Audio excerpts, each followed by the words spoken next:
大家好，欢迎来到听书学史。今天我要给大家介绍的是读了100本书后了解到的健康方法的真相这本书。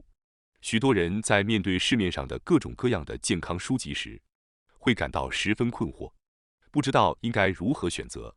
比如，仅仅是关于减肥的健康书籍就有成百上千本，而且有些书里介绍的内容甚至是完全相反的。在这种情况下，为了帮助大家解决这些困惑，本书汇集了从1500多本健康书中提炼出的精华内容和数据，并进行对比分析了各种观点，最终提炼出来了一套客观的健康方法。今天视频的内容包括以下3个部分：第一，油脂的种类以及正确的摄入方法；第二，步行时不要拘泥于步数，要重视速度和姿势；第三，有些老化是可以避免的。首先，让我从第一部分油脂的种类以及正确的摄入方法来开始解释。许多人认为油脂是减肥的一个大敌，因为想要减肥，所以决定不再摄入任何的油脂。然而，脂质是人体的3大营养素之一，是维持我们健康生活所必需的重要营养素。油脂不仅提供我们活动的能量，也是构建身体的重要材料。此外，皮下脂肪实际上有保护内脏和维持体温的重要作用。油脂还能帮助吸收维生素 A、D、E 和 K 等脂溶性维生素。如果人体缺乏油脂，皮肤就会变差，头发会干枯，加速老化。我们是为了健康而减肥，但如果因此变得不健康的话，那就得不偿失了。因此，大家首先要记住，即使在减肥期间，也需要摄入适量的油脂。然而，需要大家注意的是，并不是所有的油脂都是可以随便摄入的。油脂有很多种类，如果不加选择的摄入，很可能会对健康有害。下面我将介绍4种不同的油脂类型和正确的摄入方法，让大家学会如何正确选择和使用油脂。油脂可以分为油和脂。常温下液体的油，如植物油、芝麻油和橄榄油称为油，而常温下固体的油，如肉的脂肪和黄油则称为脂。大家可能会普遍认为植物油比动物油更健康，但实际上，这并不总是正确的。油的健康与否，取决于其的组成成分脂肪酸。脂肪酸由碳、氧、氢3种原子所组成。根据原子的排列和数量，可以分为下面4种类型：一、饱和脂肪酸；2N3系不饱和脂肪酸；3N6系不饱和脂肪酸；4N9系不饱和脂肪酸。这些名称可能会让人感到困惑，但它们真的非常重要。只要您记住这4种脂肪酸，下次购物时就能正确的选择油脂。接下来，我将详细解释这4种脂肪酸。首先是第一种，饱和脂肪酸。饱和脂肪酸主要存在于动物性油脂中，如牛脂和黄油等常温下为固体的油脂。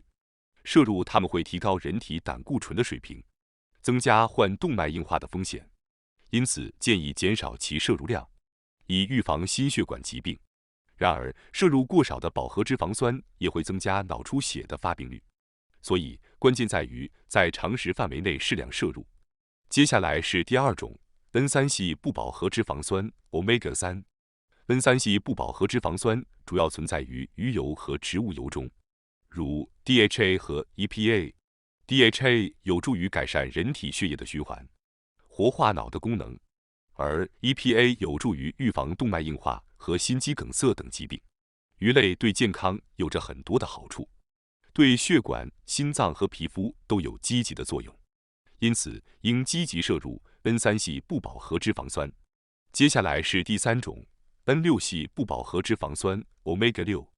N6系不饱和脂肪酸丰富存在于玉米油和大豆油中，也常见于零食、方便食品和加工食品中。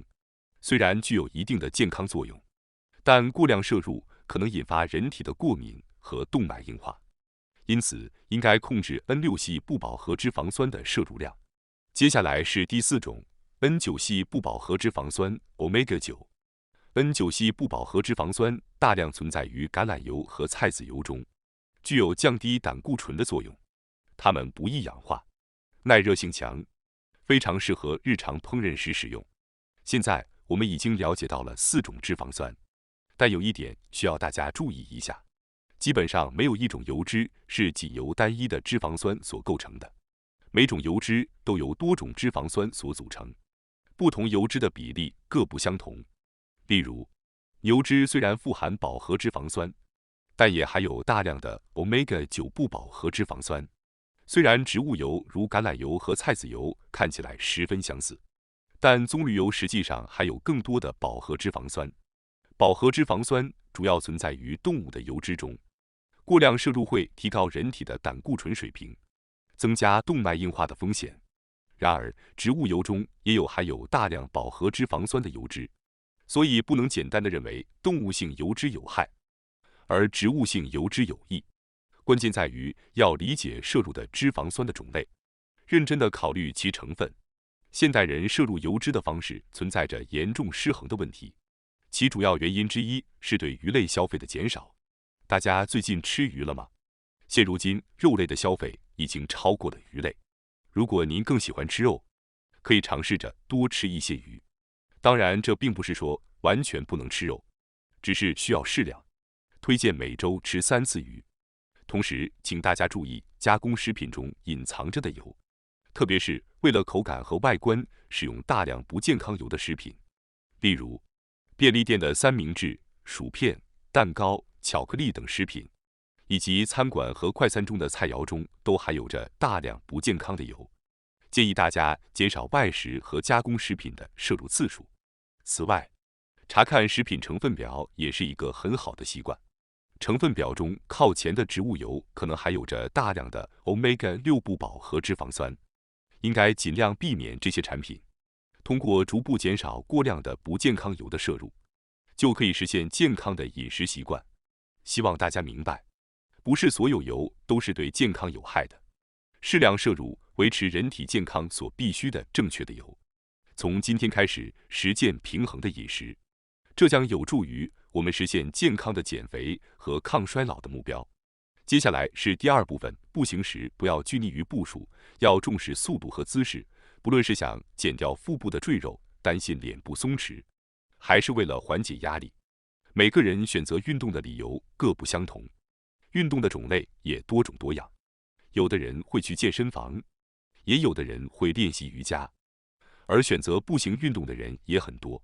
在上班通勤时，提前1站下车，延长步行的时间，或是在休息日早晨在家附近散步。步行运动是一种能够轻松融入我们日常生活的运动之一，这是步行运动的一大优势。步行运动对塑造健康的身体非常有效，通过适度的步行活动，能让我们的心情焕然一新。对于缺乏运动的人来说，步行运动也足以缓解运动的不足。但是本书指出，如果方法不对，即使每天努力去步行，也无法实现大家所期待的健康效果。下面我将详细说明一下正确的步行方法。让我先说一下结论：步行运动时，速度和姿势非常重要，速度和姿势是缺一不可的，否则其运动效果会减半，不仅浪费了时间，还会徒耗体力，没有任何减肥效果。现在让我来解释一下为什么速度和姿势非常重要，以及如何正确的进行步行运动。希望大家在明天的步行运动中能够加以运用。首先，步行时有一件事是绝对不能做的，那就是以步数为基准。许多人都会这样做。现在的很多智能手机中都内置了计步器的应用，可以记录每天行走的步数。很多人会根据步数来判断自己是否得到了充足的运动。例如，今天走了1万步就觉得运动量很足，昨天只走了3000步就觉得运动量不够等。然而，步数对我们健康的影响其实并不大。大家可以想象一下肌肉训练，为了增加肌肉，需要进行一定负荷的训练。如果举几千次空的水平，并不能有效锻炼出肌肉。步行也是同样的道理，即使走了1万步，如果只是慢慢悠悠的逛街，对身体没有任何负荷。这就像举空水平一样，即使脚痛了，感觉上是运动了，但实际上这只是身体累了的表现，对健康几乎没有任何效果。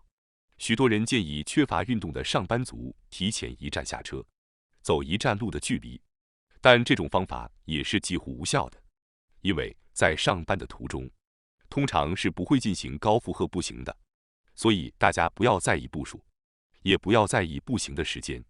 要提高健康的效果，关键点在于步行的方式，必须进行对身体有负荷的步行。当然，仅仅普通的走路可能不会给身体带来足够的负荷。那么，什么样的步行方式才会有效呢？首先，让我们看一下速度的重要性。在这里，我将给大家介绍3种特别有效的步行方式。第一种推荐的步行方式，间歇快速步行法。这种方法是快速步行和慢速步行交替进行，每3分钟交替一次，每天进行5组，每周至少进行4天。大家可以想象一下，这其实是一种相当有强度的运动。通过快速步行给身体施加负荷，可以获得类似于肌肉训练的效果。有研究表明，中老年人在连续进行5个月这一方法后，体力年龄竟然可以年轻10岁。这是一种非常健康有效的步行方式。第二种推荐的步行方式，以稍微感觉吃力的速度步行。所谓稍微感觉吃力的速度，就是指您可以和一起步行的人微笑着进行简单对话的速度。这种方式推荐给那些喜欢和别人一起进行步行运动的人，比如您可以和家人一起愉快地进行步行运动，当然和邻居或者好友一起也非常好。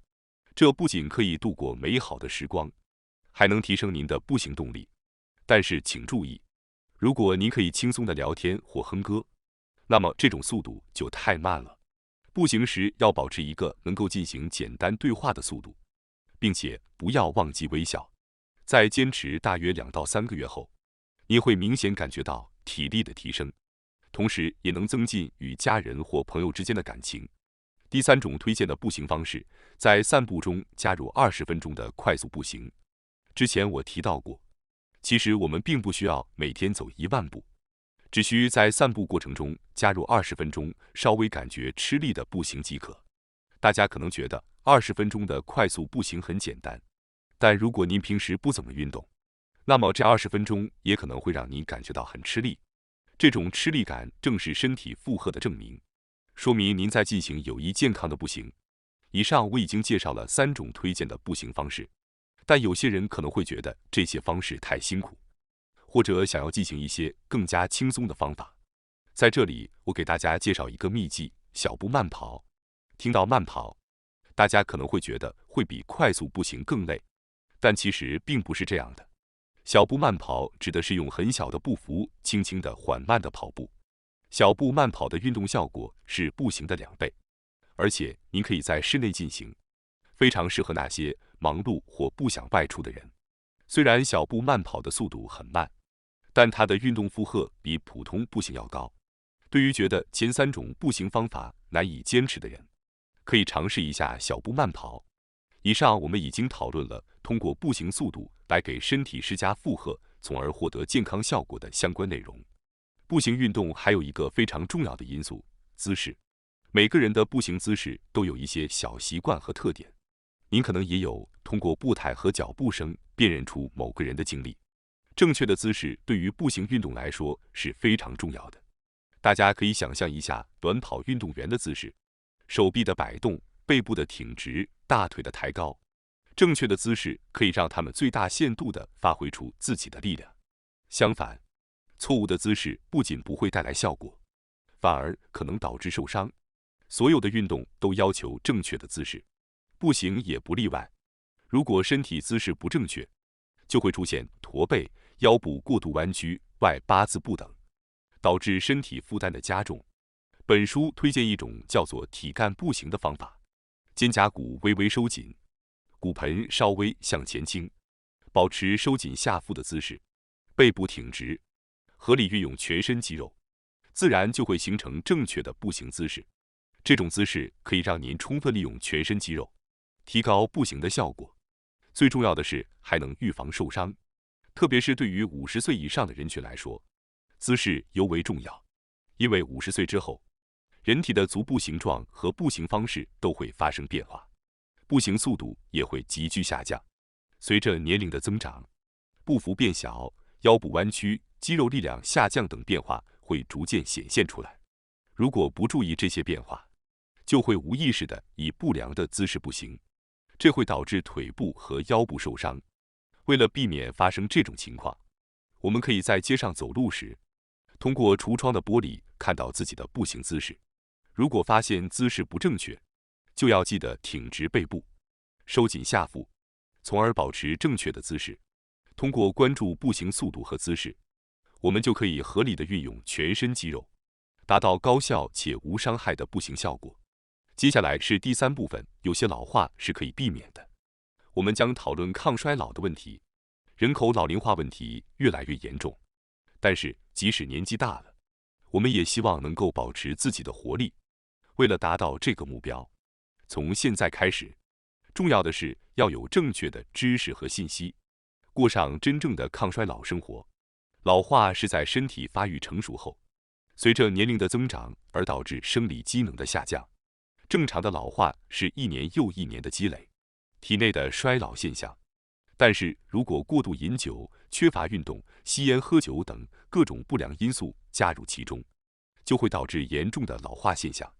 通过消除这些不良的因素，就可以预防和治疗老化。老化就像一种疾病，将老化视为疾病的观点在医学界已经成为一个常识。当然，老化是无法完全治愈的。如果身体正常的话，老化是不会发生的。我并不是在说人类可以永远保持年轻，然而我想告诉大家的是，现在已经进入了可以找出老化原因并进行预防和对策的时代。接下来我将给大家讲解一下老化的原因和避免老化的方法，也就是抗衰老的方法。现在让我们来看看老化的原因。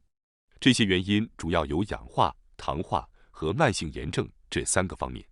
老化可以简单的说就是蛋白质，也就是我们的细胞的退化，而导致这一现象的触发因素就是氧化和糖化。首先是第一个导致老化的原因，氧化。我们每个人在生活中都需要氧气，通过呼吸吸入氧气，氧气被用于全身细胞的能量代谢，但是一部分氧气会转化为活性氧，损伤我们细胞的主要成分蛋白质。接下来是第2个导致老化的原因，糖化。糖化是指葡萄糖与体内的蛋白质结合的反应。通过这个反应，体内会产生一种叫做 AGEs 的物质，它对身体有害。糖化是导致身体老化、皮肤皱纹和色斑的最主要原因。光是皱纹和色斑就已经让人讨厌了，但糖化的影响不仅仅局限于外观问题，它还是导致癌症、心肌梗塞、中风、阿尔茨海默病、骨质疏松症、高血压和糖尿病等各种疾病的原因。接下来是第3个导致老化的原因，慢性炎症。慢性炎症是指即使在充分休息后也会感觉到疲劳、没有动力等不太明显但持续不舒服的症状。也许有些人已经深有体会，这种感觉可能是体内发生了慢性炎症的迹象。慢性炎症会攻击人体的健康组织，导致器官逐渐受损，最终引发各种生活习惯病或加速人体的老化。氧化和糖化不仅会导致细胞退化，成为老化的原因，还会引发慢性炎症，成为各种疾病和不适的原因。现在我们知道了老化的原因是氧化、糖化和慢性炎症。了解了原因，意味着要预防老化，就要解决这些原因，也就是对抗氧化、糖化和慢性炎症。而慢性炎症是由氧化和糖化引起的，因此防止氧化和糖化这2个老化的原因非常重要。其对策就是改变我们的饮食和运动习惯，这2点是最重要的。接下来让我们具体来看一下。首先是关于氧化的问题。可以预防氧化的食物包括富含维生素 A、C、E 和多酚类胡萝卜素等抗氧化成分的食物。具体来说，建议多吃胡萝卜、南瓜、西兰花、青椒、甜椒等颜色深绿或黄色的蔬菜。此外，水果、海藻类如海带以及蘑菇等也是推荐的食物。接下来是关于预防糖化的食物。刚才我们提到，糖化会产生一种叫做 AGEs 的有害物质，因此我们需要尽量避免在体内产生这种物质。防止摄入 AGEs 的方法主要有2种。首先 ，AGEs 主要是通过高温烹饪产生的。具体来说，直接在火上高温烤肉或鱼等烹饪方式会产生大量的 AGEs。炸鸡和炸鱼非常美味，烧烤的各种肉类也很好吃，但是我们应该尽量避免高温烹饪的肉类和鱼类，这是预防糖化的一种方法。如果你喜欢吃油炸食品，可以从减少食用频率来开始行动。第2个对策是，有害物质 AGEs 是由葡萄糖产生的。当血糖上升时，摄入大量的碳水化合物和含糖量高的食物会增加 AGEs 的产生。具体来说，白米饭、面包、面条以及含有大量糖分的糕点、果汁等食物都会增加 AGEs 的含量。当然，并不是说完全不能吃米饭和面包，但是大量摄入碳水化合物和糖分会使餐后的血糖值水平迅速升高，这是导致 AGEs 在体内积累的原因之一。因此，建议大家在一次餐食中，尽量不要大量摄入碳水化合物，如米饭、面包以及甜食和果汁等。同时，要注意饮食的均衡。到目前为止，我们已经了解了老化的原因是氧化、糖化和慢性炎症，并讲解了关于引起氧化和糖化的食物和饮食习惯需要注意的事项。防止老化的对策还有很多，例如不仅仅是食物和饮食习惯，重新审视日常的进食行为本身也有助于防止老化。摄入过多的热量不仅会积累脂肪，还会使体内老化加速。即使没有饥饿感，也要定时进餐。当稍微感到饥饿时，就立即进食。这样做会摄入比身体需要更多的热量。感到饥饿时，身体会分泌出抗氧化物质和脂肪燃烧等好处。所以，如果您意识到自己吃的太多，可以逐渐减少食量，这也是防止老化的有效对策。大家都喜欢的进食也是很重要的对策之一。此外，运动对抗衰老也非常有效。运动可以促进肌肉分泌出抑制炎症的物质，良好的血液流动也可以产生抑制炎症的激素。适度的运动可以燃烧脂肪、健康减肥，并促进强壮骨骼激素的分泌。运动的好处不仅仅于此，运动还会分泌出血清素、多巴胺等激素，具有美肤、抑制食欲、减肥等效果。建议大家将适度的运动融入到日常生活中去。感谢大家收看今天的节目。如果你喜欢我们分享的内容，记得点赞、订阅并开启小铃铛通知，第一时间获取我们的更新。在下次的节目中，我们将继续为大家分享更多有益的书籍。再次感谢大家的支持，我们下期再见。